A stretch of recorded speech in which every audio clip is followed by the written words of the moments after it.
Like we definitely seemed like you said that we were transitioning to a new type of normal where everybody would just be working from home. Hmm.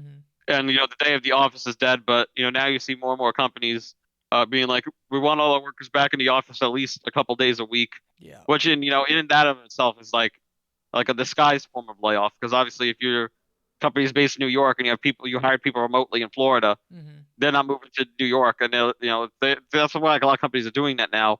Is it's like a disguise, almost like a disguise kind of layoff where they're hoping that if you like, oh, return to the office, you're like, I can't do that, and then you quit, so they don't have to give you like any severance or anything. Right. That's kind of like their objective behind doing that, is Hmm. that they're trying to get people to quit instead of having to lay them off.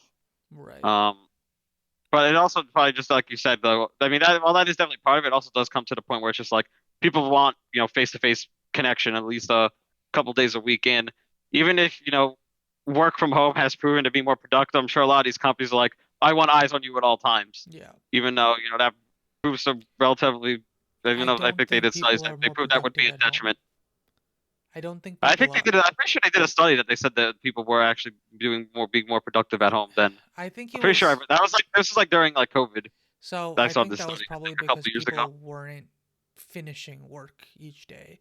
It was just hours kept extending because everyone was just always home. So I don't think that that was actually like, oh, we're spending our 8 hours more productively. It was no, we're actually just always next to our computer for like 14 hours a day. And so if I have to do something, I will just get it done.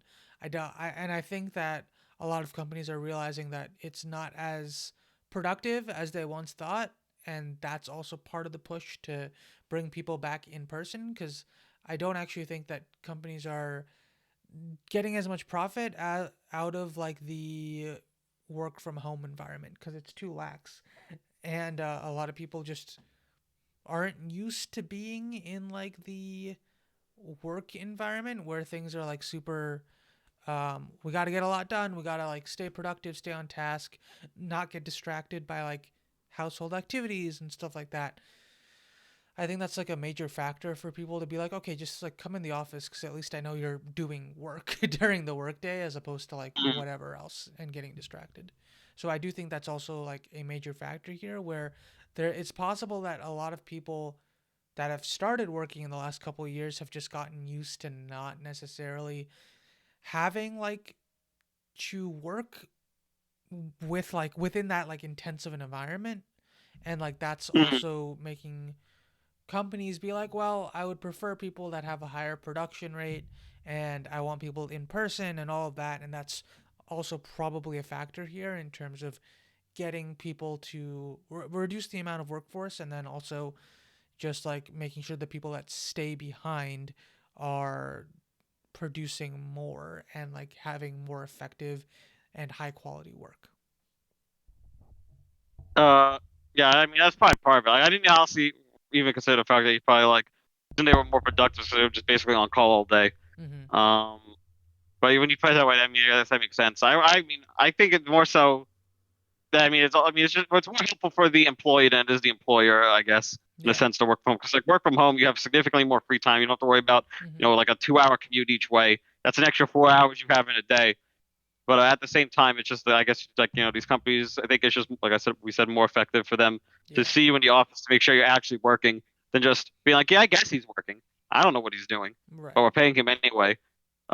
So I can see it from the company side, but at the same time, it's just that it's I feel like work-life balance is something that's pretty important, and having to do, they say they tell you like it's the 8 hour, 8 hour, 8 hour split, Mm-hmm. right? 8 hours of work, 8 hours of sleep, 8 hours of free time. Yeah. But when you factor in, a 2 hour commute each way, all of a sudden it's, like 12 hours of work and 4 hours of free time. Mm-hmm. So it really affects, people's like psyche, I would say. Like if you have like having like such little time to yourself every day, most of the week, Oh like people yeah. think it just ends at the end of, 40 hours and that's it. But there's a lot of other factors that definitely, push your average work week, I would say way well past 40. Mm-hmm. Just that, people, you really only be only in the office really 40 hours. But through things like commuting and probably, getting calls when you're like not on the clock, like getting a call in early in the morning or at night when you're home.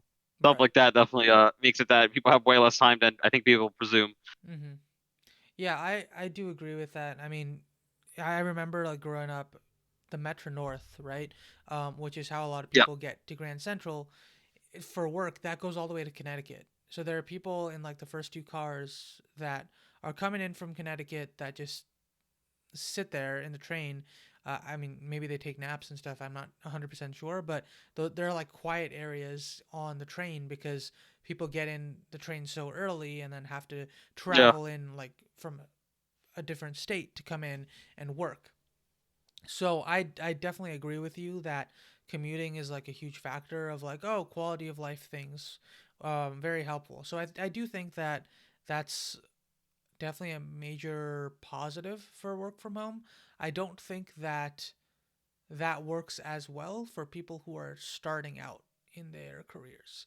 I think it's That's like, fair. because I don't think we learn as much and I don't think we get as much out of work if we are not in the office. Because I've done both now, right? So Yep. even at the job that I'm currently at, I started fully remote and it's like night and day comparatively. I mean, and I don't want to keep going on this tangent because it's not necessarily directly Yeah. about um, layoffs and stuff like that, but I will say like the amount of positives that I've seen compared to pre-working in office and then working in office, it's like night and day. It's a completely different job and I'm Mm. like so much happier with it when compared to Yeah. I'm sure the social aspect is a lot to yes. it. Instead of being locked in your room, all day and then being like, okay, I'm done now, and then not really knowing who you're working with because you don't really see Right. them, and just logging off for the day, and then you where you work is also where you live, which is like a big Right. no go when it comes to that kind of stuff. Yeah. So yeah, but anyway, we're kind of that was a Yeah. tangent. Yeah.